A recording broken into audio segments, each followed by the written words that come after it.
A lot of people are calling the NFC South the worst division in football. And while I don't disagree, this week one matchup between the Carolina Panthers and the Atlanta Falcons is going to be quite interesting, if nothing else. What's up, everybody? My name is Grant Mitchell, and I'm here to take you through my betting previews of every NFL matchup in week one of the 2023 season.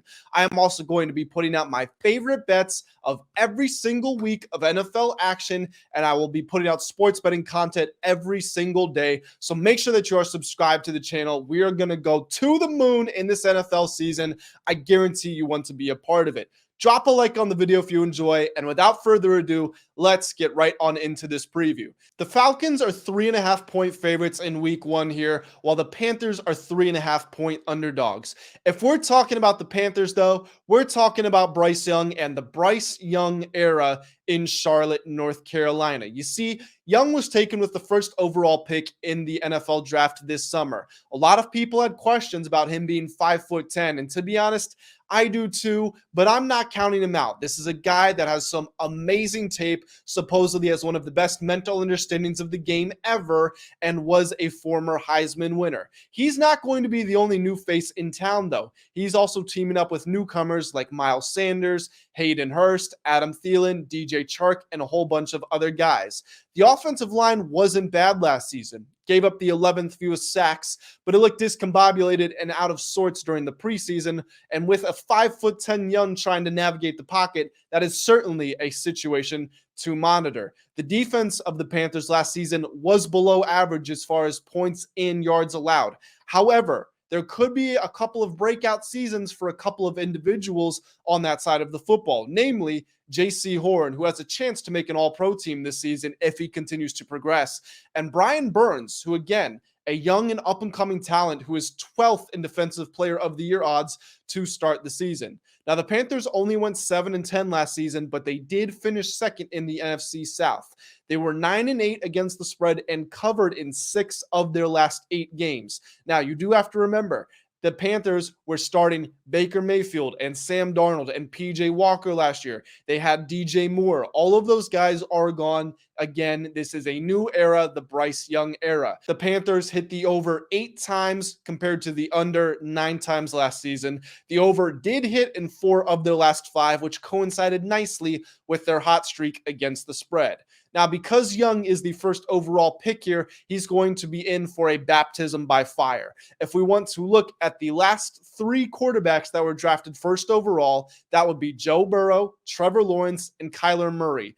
Those 3 guys averaged 277 yards and combined for 5 total touchdowns and 5 interceptions in their professional debuts. How will Young compare to those guys? We can only wait and see. Now, if we're talking about the Falcons here, they have a quarterback who, although he is not a rookie, is being grouped with Young, CJ Stroud, and Anthony Richardson, among other players. His name is Desmond Ridder. He played in 4 games last season, only averaged 177 yards passing, and had 2 total touchdowns.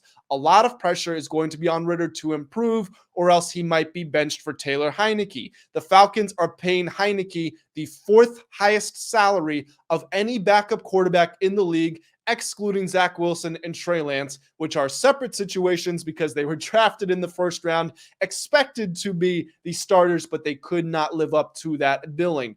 A team like the Falcons does not pay Heineke all of that money to come in and not be prepared to play. I think Ridder is going to be on a very short leash this season.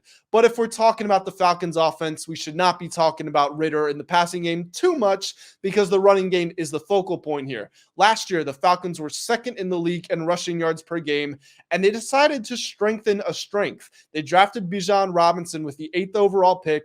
He will team up with Tyler Algier and Cordero Patterson in what just might be the best 3-man running back committee in the entire league. Now, the Falcons defense ranked 21st in points allowed and 26th in yards allowed, which is obviously much worse than the heights their offense was able to achieve, especially the running game. That being said, they went out and they rebuilt their defense. They brought in guys like Calais Campbell, Bud Dupree, Jesse Bates, and Jeff Okudah, just to name a couple of guys. The Falcons went 7-10 last year, but they were fourth in the NFC South. The reason for that being they went 2-4 in the division, whereas the Panthers, for comparison, went 4-2. Now, the Falcons were a moneymaker for spread bettors last year. They went 9-8 against the spread, but a lot of that was because of their hot start to the season. They covered in all 6 of their first 6 games, but then they only went 3-8 against the spread to close out the season. Now, the Panthers covered in both meetings between these two teams last year by an average of 6.75 points. That number is a little deceiving because one time they covered by 1 point and the other time they covered by 12.5. But still, the Panthers were 2-0 against the spread when they played the Falcons last season. The over hit 7 times in 17 games for the Falcons and in the first 3 games of the season. The Falcons do have a very good offensive line, and that running game was excellent last year and honestly should be even better this year with Robinson in the backfield. If I'm trying to pick a side here, honestly, it's really tough to do. There are obvious cases for both teams to hit a new height and also to struggle mightily. Because we have 2 quarterbacks that I'm very worried about, Young and Ritter, my favorite play here would be the under. But I am very interested to hear what you guys have to think. Please drop a comment. Let me know which side, which market you're in, and which side of the line you are on. Like the video if you did enjoy. Subscribe to the channel for more betting previews and my favorite betting picks throughout the entire NFL season. I will see you all very soon. Thank you for tuning in.